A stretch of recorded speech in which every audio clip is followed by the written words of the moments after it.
igreja para nós estarmos meditando uma palavra no livro de Neemias. Aqui é uma palavra onde fala de mudança, daquilo que estava caído, daquilo que estava derrubado, né?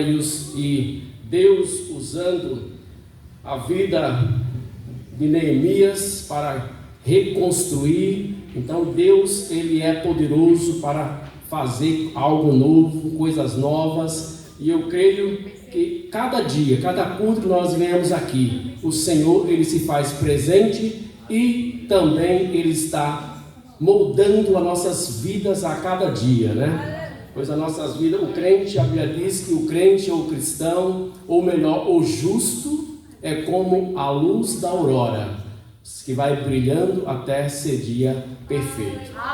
Eu convido a igreja, nós lemos no capítulo 1, vamos estar lendo do versículo 1 até o 4, aí eu vou dar uma parada e depois a gente continua lendo. Espero ser bem claro, né, na ministração da palavra, pois, não, como já iniciei falando, não é fácil a gente ministrar a palavra, mas temos que ser claro, né? Porque para os irmãos falar amém, não pode falar amém sem entendimento, irmãos. Seria uma hipocrisia, porque amém é assim seja. Então a gente só fala amém quando a gente entende, né? Quando está entendendo. Às vezes dá amém aleatório, mas não. Amém é assim seja, está confirmando. Então eu estou entendendo. E se o ministrante não estiver sabendo esclarecer, e aí o irmão fica calado, né? Mas, aleluia. Mas o irmão entender, então é para a glória de Deus. O irmão pode glorificar Deus, pode dizer amém, aleluia, né? E o nome do Senhor seja glorificado. Então diz assim a palavra do Senhor, Neemias, capítulo 1, e o versículo 1. As palavras de Neemias, filho de Acalias, ou Racalias, e sucedeu no mês de Quisleu, no ano 20º, estando em Suzã, a fortaleza, que veio Hanani, um dos meus irmãos, ele algum de Judá, e perguntei-lhe pelos judeus que escaparam e que restaram do cativeiro, e acerca de Jerusalém. E disseram-me os restantes que não foram levados para o cativeiro, lá na província estão em grande miséria e desprezo, e o muro de Jerusalém fendido, e as suas portas queimadas a fogo. E sucedeu que, ouvindo eu essas palavras, assentei-me e chorei, e lamentei por alguns dias, e estive jejuando e orando perante o Deus dos céus. Amém. Irmãos, diante já desse texto, eu nem até me esqueci de mencionar, mas diante, né, dos louvores que foram louvados, louvores onde a letra glorifica o nome do Senhor, exalta o nome do Senhor, e a palavra aqui do profeta, ou melhor, de Neemias, é uma palavra aonde o contexto, para que os irmãos venham entender qual era este contexto, que momento que Neemias estava vivendo. Nós vemos aqui que ele inicia escrevendo aqui, falando que ele recebe, né, ali no versículo 2, recebe ali a visita de Hanani, um dos meus irmãos, porque era de Judá, era de Jerusalém, e ele pergunta acerca de Jerusalém, como estava. E a resposta que ele tem é que Jerusalém, as pessoas que haviam ficado, não tinham sido levadas para o cativeiro, que estavam em ruínas, os muros estavam queimados, as portas queimadas, os muros derribados. Então esta era a situação. Em que período, irmãos? Na história isto aconteceu. Nos últimos dias, o presbítero Alain, ele falou muito sobre o período interbíblico, né? O período intertestamentário. Então, esse momento aqui é quase chegando no fim. Porque esse momento aqui, irmãos, o povo já estava voltando para Jerusalém. Nós vemos que Neemias, que era um dos judeus, né, que estava em Suzã, que estava ali no governo do rei Artaxerxes, né? Palavra uns nomes meio bem difícil, né? Mas não era nome, era título, né? Que era dado aos reis, dependendo do império, né? Do momento. Então eles recebiam muito esses títulos, né? Como os faraós também, né? Era título, não era nome, né? Tem um outro também, no período romano também, tem um período lá, como é que chama lá esqueci agora, mas eles também eram títulos que eles recebiam, deixa pra lá, depois se eu lembrar eu falo, mas os irmãos entender que aqui não era nome, mas era título, né, que era dado aos reis. E Neemias, este momento aqui de Neemias, quando ele recebe aqui a visita dos seus compatriotas, né, dos seus irmãos, e ele pergunta a respeito de Jerusalém, foi no período que o povo tinha sido levado para o cativeiro da Babilônia. O povo em parte já havia voltado.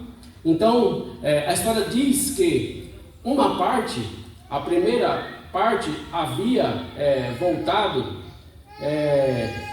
no ano, eu até anotei aqui para não esquecer, né, porque são números e é difícil de lembrar, no ano 538. Então, os primeiros a voltarem do cativeiro da Babilônia foi no ano 538 a.C. Então, a história diz, a Bíblia mostra, né, que foi liderado por Zorobabel. Então, Zorobabel, ele já havia levado um grupo de pessoas, né, de volta para Jerusalém. Mas por que isso aconteceu? Os irmãos lembram que a palavra de Deus, através do profeta Jeremias, já mostrava que eles iam para o cativeiro, né? Que Deus ia levar o povo para o cativeiro devido à desobediência do povo, mas após 70 anos eles voltariam, né, para a sua terra. Nós vemos que o profeta Isaías, Deus usando o profeta Isaías, já falava de um homem por nome Ciro que ia libertar o povo, ou ia levar o povo de volta, né, para Jerusalém, ia liberar o povo para voltar para Jerusalém. Então, já havia acontecido essa primeira volta, né? Esse primeiro retorno. Também a Bíblia mostra que houve também um segundo retorno, no ano de, deixa eu ver aqui, um segundo retorno aconteceu no ano 458, aconteceu um segundo retorno com Esdra, né? Então aqui já dois grupos de pessoas já haviam voltado. E quando Neemias agora ouve aqui os seus compatriotas falando a respeito como estava Jerusalém, aqueles que não haviam sido levados para o cativeiro da Babilônia, e aqueles que haviam voltado, como estava o povo e como estava a cidade, então já foi 90 anos depois do primeiro grupo que havia sido levado, né? E como estava Jerusalém? Estava assim, né? Aqui diz que eles disseram os restantes que não foram, versículo 3, que não foram levados para o cativeiro, lá na província estão em grande miséria e desprezo, e o muro de Jerusalém fendido e as suas portas queimadas a fogo. Pois foi assim que Nabucodonosor deixou, né? Deixou tudo arrebentado mesmo, né? E segundo a história nos mostra que já havia mais ou menos 120 anos que isso havia acontecido. E, por exemplo, né, 90 anos que Zorobabel já tinha voltado, já tinha voltado para Jerusalém com um grupo de pessoas, e os 70 que eles ficaram no cativeiro. Imagina então, se fizer a conta, dá mais de 120 anos, né? Já vai dar quase uns 160 anos aí, né? Que isso havia acontecido. Mas como estava Jerusalém? Ainda estava em ruína, né? Apesar de muitas coisas terem sido feitas já, apesar de o templo já ter começado a ser erguido, já ter levantado o templo, né, o Zorobabel, mas Jerusalém ainda se encontrava dessa forma. E aqui nós vemos que Neemias, ele se preocupou. Neemias, ele se preocupa com a situação que ele estava, que se encontrava ali em Jerusalém. E aí no versículo 5, ainda no versículo 4 ele diz: e sucedeu que ouvindo eu essas palavras, assentei-me e chorei, e lamentei por alguns dias, e estive jejuando e orando perante o Deus dos céus. Aí eu peço, para os irmãos também, voltamos à leitura, a partir do versículo 5, que diz assim: aqui, irmãos, nós vemos que Neemias, ele sente o chamado de Deus, porque aquilo comoveu ele, né? Naquele momento que ele ouve a situação que se encontrava Jerusalém, que ainda restava ainda o povo, a miséria que se encontrava, ele se sentiu agora chamado por Deus. Ele tinha que fazer alguma coisa. Mas olha o que Neemias fez.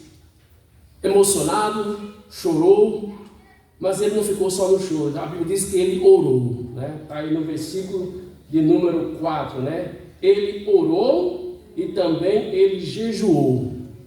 Vamos para a oração de Neemias. É muito interessante e linda, né? A oração de Neemias, que está do versículo 5 até o versículo 11. Vamos ler. Ele disse: ah, Senhor, Deus dos céus, Deus grande e terrível, que guarda o conserto e a benignidade para com aqueles que o temem e guarda os teus mandamentos.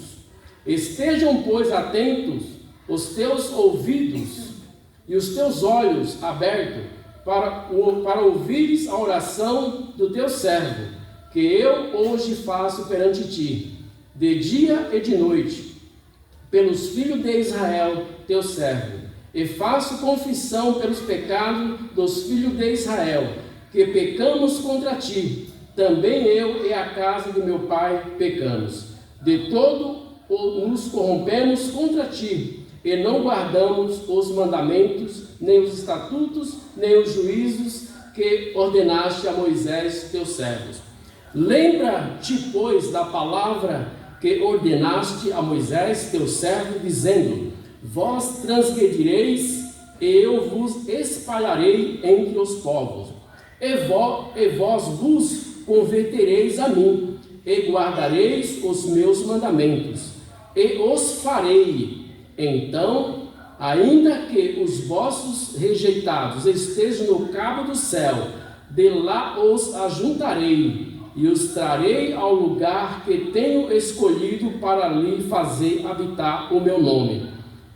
Estes ainda são teus servos, e o teu povo que restaste com a tua grande força e com a tua forte mão.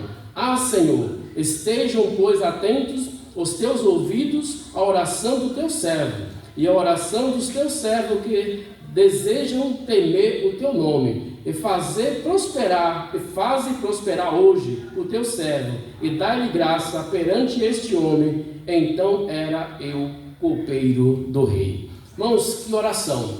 Estava lendo esta palavra e observando, né, a forma como Neemias ele ora. A palavra de Deus, irmãos, ela é a bússola, né? Ela é o alimento.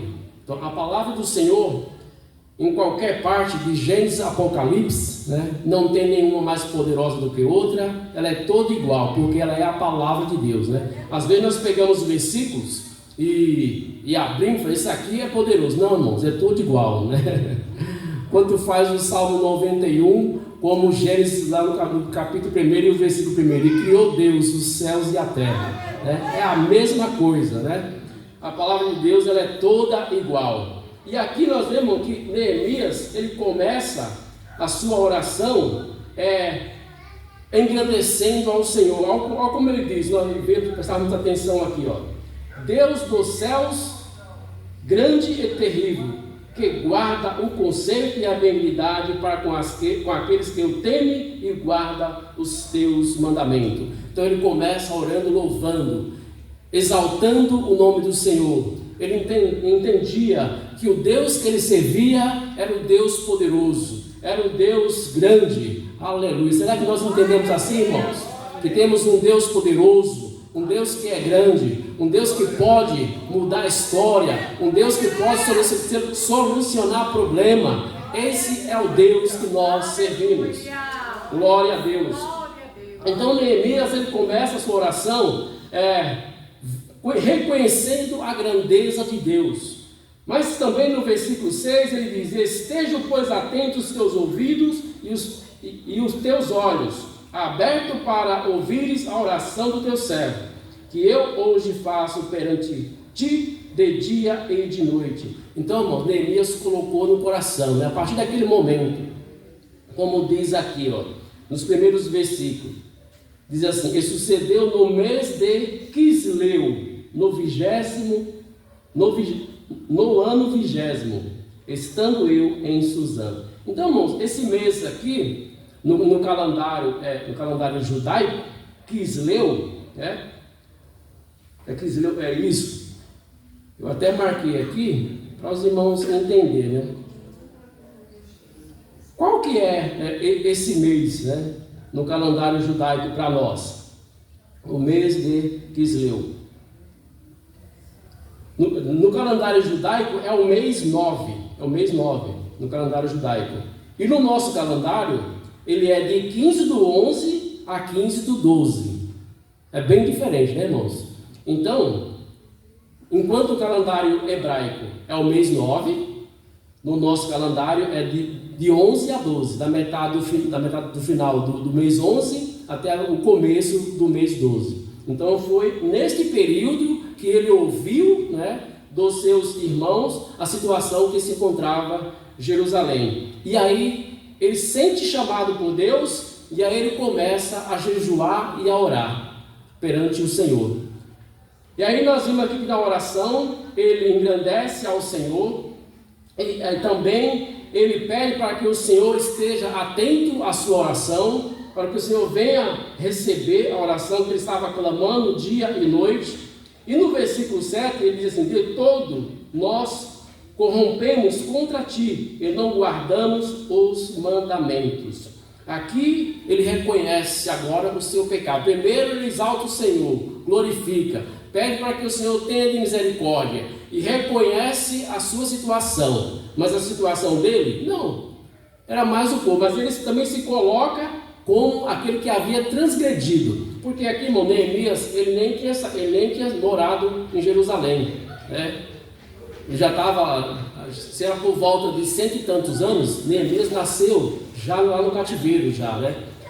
E é uma coisa interessante, irmãos, que Neemias, apesar de nascer no cativeiro, ele manteve, né, a sua dignidade, servindo ao Deus dos céus. É uma lição muito grande para nós, né? Que estamos na nossa pátria, no meio da nossa família, e às vezes, né, qualquer coisa, né? O caráter de Neemias, irmãos, apesar de ele não fazer parte daquele povo que se encontrava ali na Pérsia, né? Ele foi escolhido para ser o copeiro do rei, como diz aqui no texto, né? Que ele era o copeiro do rei. Então, quem era o copeiro do rei? Era aquele que experimentava o alimento antes do rei comer, né? Imagina então a confiança que o rei tinha desse homem, né? Imagina então ele sendo estrangeiro, porque não era da linhagem deles, mas mesmo assim, o caráter desse homem, irmão, o exemplo de caráter, né? Mesmo sendo que estava em um lugar que não era o seu povo, mas mesmo assim, ele foi achado como uma pessoa digna, uma pessoa de confiança, né? De caráter libado, né? Então, esse era Neemias. Aí ele diz: de todos nós se corrompemos contra ti e não guardamos os mandamentos. nem os estatutos, nem os juízos que ordenaste a Moisés, o teu servo. Irmãos, aqui me faz também lembrar que segundo os estudiosos da Bíblia, que uma das coisas que Israel infringiu, que não cumpriu, foi uma das ordens de Deus, que era o ano sabático. Não sei se os irmãos já ouviram falar do ano sabático, mas além do sábado, do sétimo dia que tinha que guardar, o sétimo ano, né, também eles tinham que guardar. Eles não poderiam plantar, não fazer nada. Isso era para quê? Para Deus mostrando que cuidaria deles e que eles entendessem que eles dependiam de Deus. Então o ano sabático era para isso, mas eles não obedeceram, eles transgrediram. E a história diz, o texto diz, que eles desobedeceram. Alguns comentaristas dizem que por volta de 490 anos eles não cumpriram. Se nós fizermos a conta, 490 dividido por 7 dá 70 vezes 7. Então, quando Deus usa o profeta Jeremias, que eles iam ficar 70 anos fora de Jerusalém, era Deus dizendo assim, a terra que era para ficar resguardada durante 70, cada ano, a cada 7 anos, um ano, se vocês ficaram 490, que daria 70 vezes, né, ou seja, 70 anos, então agora, como vocês não fizeram na sequência, 7, né, 1, depois 7, 1 depois, guardando, agora a terra vai ser poupada no todo, de uma vez só. Por isso que Deus tirou o povo 70 anos, para que a terra descansasse aqueles 70 anos que em 490 era para acontecer uma vez no sétimo ano.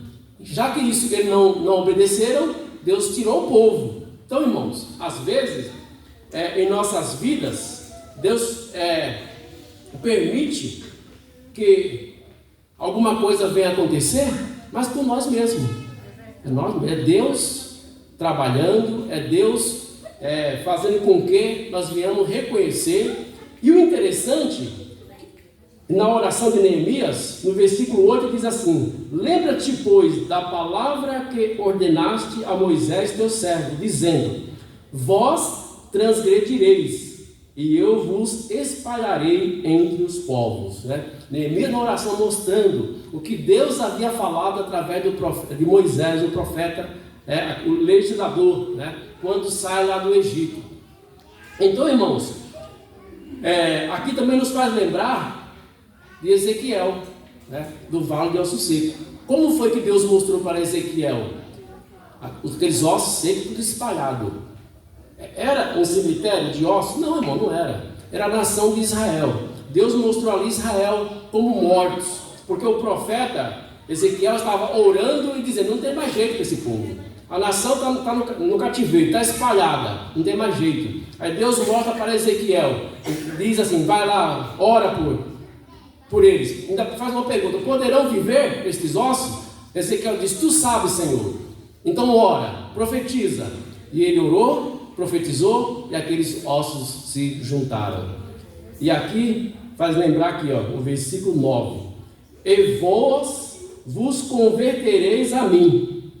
Deus falando, que mesmo que eles obedecessem, eles seriam espalhados.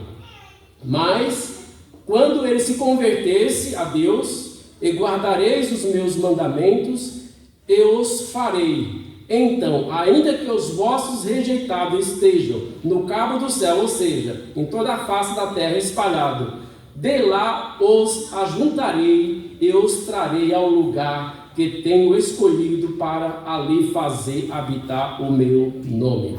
Então, irmãos, olha a profecia de Ezequiel também aqui, Deus mostrou, é lógico que já havia passado a profecia, Deus já tinha mostrado para Ezequiel que aquele povo ia se juntar novamente, mas em parte, até hoje praticamente Israel já está junto, porque se os irmãos observar a profecia de Ezequiel, ela é dividida em duas partes. Tem a primeira parte, que Ezequiel profetiza e os ossos se juntam, se levanta um grande exército. E a segunda vez Deus manda agora que Ezequiel profetize o Espírito. E quando Ezequiel profetiza, eles se tornam de pé, se levanta, né, um grande exército. Então eles se vivificam. Então essa parte aí não aconteceu com Israel ainda. Já se juntaram, Deus se espalhou por causa da transgressão, da desobediência, mas a palavra de Deus já se cumpriu, que eles já se juntaram novamente, né? Outra profecia que se cumpriu, irmão, do povo de Israel, de Isaías, que Deus mostra para Isaías dizendo que num só dia nasceria uma nação. E essa nação aconteceu, nasceu num só dia. Em 1948, quando a ONU declara que Israel volta a ser um Estado, ali se cumpre a profecia, irmão. Então, irmãos, aqui Neemias, ele sabia de tudo isso. Então ele ora ao Senhor, mostrando, né? Primeiro ele exalta o nome do Senhor, ele reconhece os seus pecados. Depois ele lembra que Deus havia espalhado o povo por causa da sua transgressão, mas Deus também havia prometido que após aquele povo obedecer, Deus o ajuntaria novamente e colocaria, né, no lugar onde ele havia escolhido para ali fazer habitar o seu nome, que era em Jerusalém, ou que é para Israel ainda em Jerusalém. Para nós é aqui, né, em qualquer lugar, é nossa casa, né? Mas se cumpre o que Jesus falou lá na beira do poço, para aquela mulher samaritana, né? Então nem naquele monte, nem naquele outro lá, mas onde estiver, né, o povo reunido, adorando a Deus em espírito e em verdade, ali o Senhor se faz presente, né? Mas aqui nós vemos que a oração de Neemias, aí no versículo 10 ele diz: estes ainda são os teus servos e o teu povo, que resgataste com a tua grande força e com a tua forte mão. Senhor, estejam, pois, atentos os teus ouvidos à oração do teu servo e à oração dos teus servos que desejam temer o teu nome, e fazem prosperar hoje o teu servo. E aí ele termina aqui a sua oração dizendo: e fazem prosperar hoje o teu servo, e dá-lhe graça perante este homem. Então era eu copeiro do rei. Perante este homem. Qual era este homem que Neemias estava se referindo aqui, mostrando para Deus na sua oração? Era o rei Artaxerxes, né? Então que Deus desse graça perante aquele homem, porque ele era o homem, o copeiro do rei Artaxerxes. Ele era um homem de confiança. Então, e ele se encontrava agora triste, se encontrava, né, chorando. Então, segundo dizem, né, a história, que não podia se apresentar perante o rei triste, não podia se apresentar perante o rei com roupa de luto. Então tudo isso não podia acontecer. Então ele temia. Então ele pediu para que Deus, né, lhe desse graça perante o rei, né? Louvado seja o nome do Senhor Jesus. Então, irmãos, nós vemos aqui essa passagem que Deus, ele levantou Neemias para restaurar os muros de Jerusalém. Quando Neemias ouve, a respeito de Jerusalém, da situação que estava, então ele se sente chamado por Deus. Aleluia. Eu fico pensando, será que nós nos sentimos chamados por Deus? Nós nos sentimos que Deus nos chamou? Amém, irmãos? Amém? Nós nos sentimos que Deus nos chamou? Deus nos escolheu para a salvação, para uma obra. Então, se o Senhor, irmãos, nos chamou, vamos fazer como Neemias. Vamos estar atentos. Vamos estar, a cada dia nos aproximando do Senhor. Vamos nos colocar no nosso coração e sentir esse chamado de Deus. Porque às vezes, irmão, nós pensamos que esse chamado é para fazer alguma coisa, mas não, está falando da salvação, o chamado da salvação. E se for para fazer alguma coisa na obra do Senhor, amém. Neemias aqui, ele sentiu o chamado para fazer algo, para fazer algo para o povo de Deus. E aí, primeiro, ele chorou, orou, jejuou, e ele aguardou o tempo certo para agir. Então, irmãos, olha o que o texto, o que a história, o que a pessoa de Neemias nos passa, Quando ele ouve Ele podia ter se desesperado, saído arrancando os cabelos, né? Como diz o ditado aí popular, né? Sair e já, né? Já chegar lá e já falar com o rei. Mas não. Olha como que ele fez, né? Ele sentiu o chamado de Deus. Mas aí ele foi fazer o quê? Orar. Sabe quanto tempo ele orou? Aqui na oração ele orou de dia e de noite, né? Ah, como é que ora dia e noite, irmãos? É andando, é orando, é trabalhando, é orando, né? Orar é sem cessar. Você fica ajoelhado? Não. Você ora trabalhando, louvando, né? Pensando em Deus, né? É lógico que você não pode, tem que tomar cuidado no trabalho, né? Tem que ficar desatento, tem que tomar muito cuidado, né? Para não cortar o dedo na máquina. Hoje ninguém trabalha em máquina mais, né? Antigamente eu trabalhava na metalúrgica, né? As máquinas, as prensas, vi gente perder os dedos, era muito perigoso. Então não podia estar desatento. Mas Neemias, ele aguardou o tempo certo. No capítulo 2, irmãos, Jesus, aleluia, eu vou parar na metade, não vai chegar nem na metade, glória a Deus, mas eu vou fazer o encerramento, é que a hora já foi, meu Deus do céu, acho que eu falei demais. No capítulo 2 diz assim: sucedeu, pois, no mês de Nissan, misericórdia, o que é isso, irmão? Nissan é um outro mês do calendário hebraico. Quando que é esse mês de Nissan para nós? De 15/3 a 15/4. Observe aí que lá foi no mês 9, e quando ele vai falar com o rei, após orar, já era o mês 1 no calendário hebraico, e no nosso já era do 3 ao 4, né? Ou seja, 4 meses já havia passado. Ele orou, jejuou, esperou o tempo certo, e aí diz: sucedeu, pois, no mês de Nissan, no ano 20º do rei Artaxerxes, ou seja, 20 anos que aquele rei estava no poder, né? Que estava posto vinho diante dele, e eu tomei o vinho, eu dei ao rei, porém nunca antes estivera triste diante dele.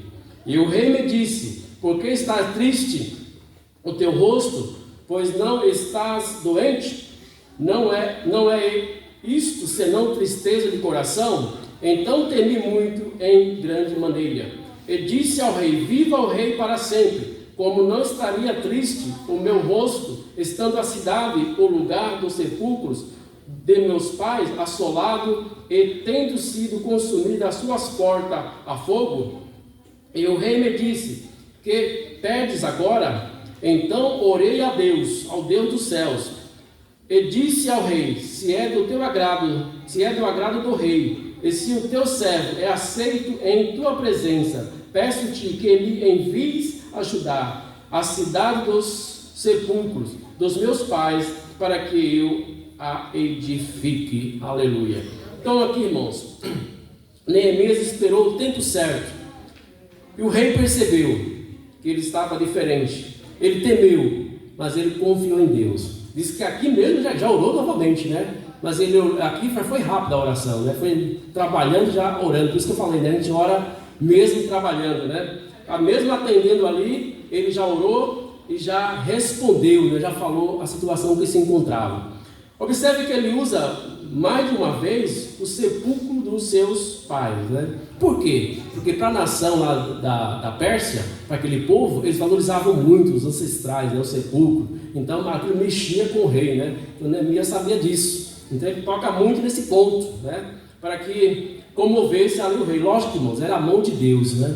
A mão de Deus trabalhando. E o que aconteceu, irmãos? Muitos irmãos sabem da história, né? E o rei lhe deu cartas, né? Para ele atravessar os rios. Deu carta para ele apresentar aquele que era dono, ou melhor, que comandava as florestas do rei, para tirar madeira. O rei também lhe deu soldado, deu exército para ir com ele, para fazer pessoas para trabalhar. Então tudo isso. E enviou ele como governador. Neemias foi enviado para Jerusalém como governador para trabalhar. Mas, irmãos, como a coisa não é fácil, quando nós estamos dispostos a servir a Deus, sentimos o chamado do Senhor, vai haver barreiras, vai haver dificuldades. E isso aconteceu logo com Neemias. Quando ele chega em Jerusalém, nós vamos ver aqui no versículo 10 do capítulo 2, a primeira coisa que já acontece no versículo 10, diz assim: o que ouvindo Sambalate, o Eronita, e Tobias, o servo amonita, lhes desagradou com grande desagrado que alguém viesse a procurar o bem dos filhos de Israel. Já começou aqui, irmãos.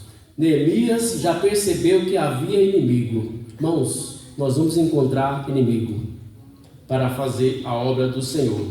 Mas Deus, Ele é poderoso para dar vitória, para dar força.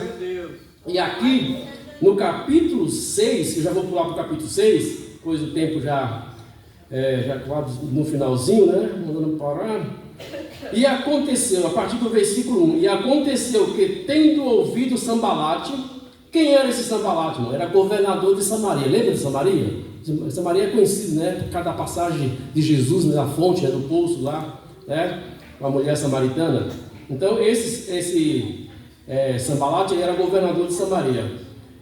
E Tobias, diz que Tobias era o governador da Transjordânia. E Gesem, o árabe, e outros dos nossos inimigos.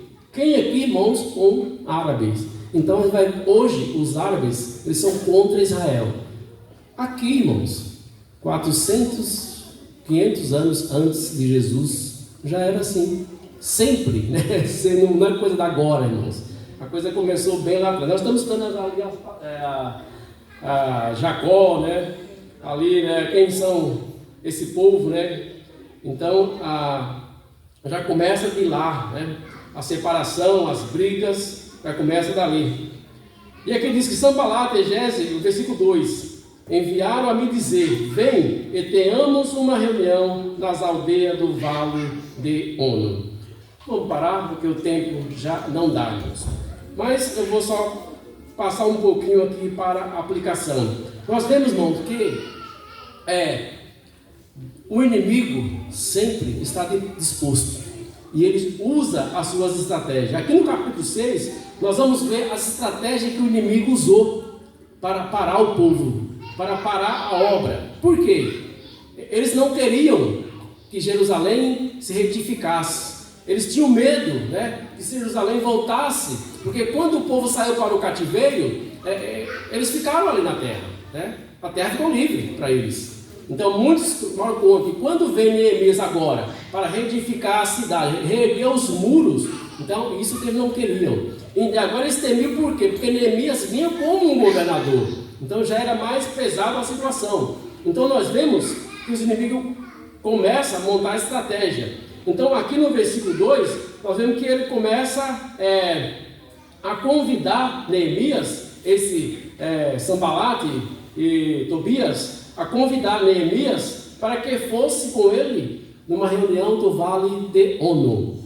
Irmãos, geograficamente o Vale de Ono, ele fica, eu estava olhando, né, consultando aí o Google aí, que é fácil hoje em dia, tudo é fácil, né? Ele fica uns 51 quilômetros de Israel, de Jerusalém. Hoje não é mais esse nome, mas naquela época era esse nome, e era uma cidade edificada por um dos membros de Benjamim. Quem era Benjamim? Nós vamos estudar agora, né? Era o filho mais novo de Raquel, a esposa amada de Jacó, né? Uma coisa puxa a outra. Nós estamos estudando sobre isso. Então esse lugar chamado Ono era uma cidade construída por um dos membros de Benjamim, né? Então ali nós vemos que eles convidam para atrapalhar a obra do Senhor. Mas eu já vou direto para as armas para nós vencer a nós mesmos, né?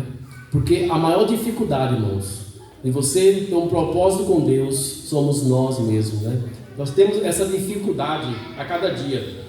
E uma delas aqui, através desse estudo, ou desse ensino de Neemias para nós, é o discernimento espiritual. Aqui nós vemos que quando o inimigo convida, Neemias percebe que eles queriam fazer o mal. No hebraico, diz mesmo que eles queriam matar Neemias, porque eles queriam parar, eles queriam impedir, né? A compreensão da importância da vida cristã. Então, Neemias, diz aqui o texto, no versículo 3, estou fazendo uma grande obra e não poderei descer. Vamos, Neemias, ele entendia a importância da obra. Aqui nos chama a atenção, para que nós venhamos entender a importância de servirmos a Deus. Então, não é qualquer convite, né, que nós venhamos parar, né? Não é qualquer convite que nós venhamos aceitar. Então, no versículo 13 fala também da prudência espiritual, é uma arma, né, para nós vencermos também as barreiras, a dificuldade, né? Na parte C do versículo 3 do capítulo 6 diz assim: porque cessaria esta obra, deixando-a para ir ter convosco. No versículo 4, a parte B diz assim: eles respondiam a mesma maneira. Talvez os irmãos não entendam agora, porque eu estou acelerando aqui.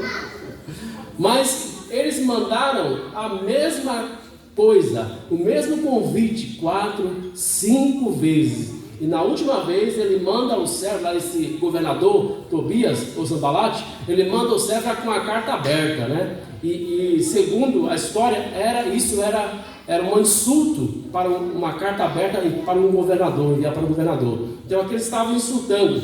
Mas aqui, Neemias, ele responde com firmeza, que é o versículo 4 do capítulo 6.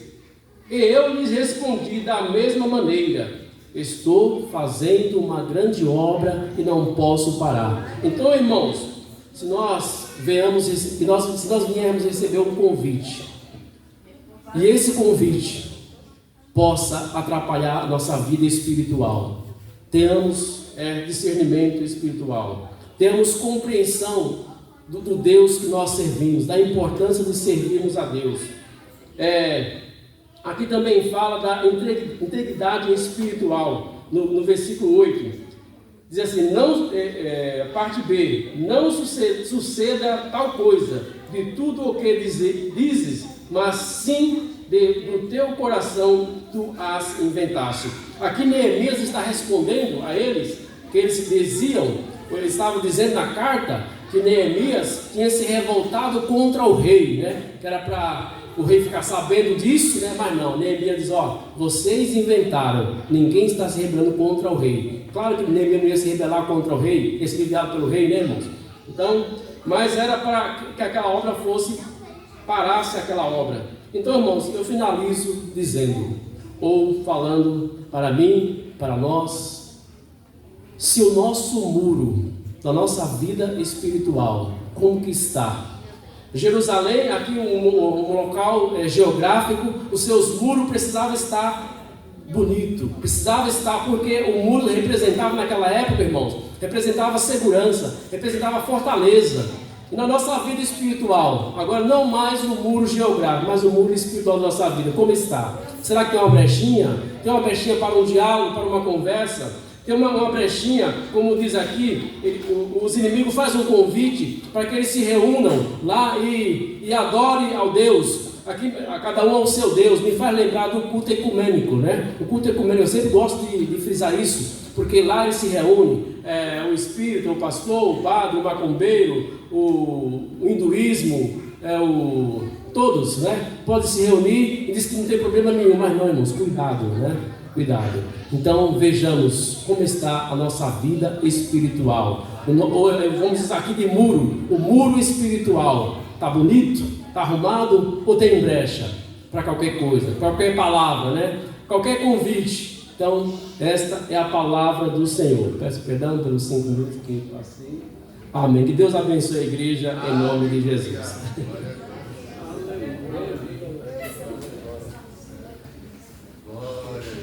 Amém. Quantos estão felizes por essa palavra? Amém.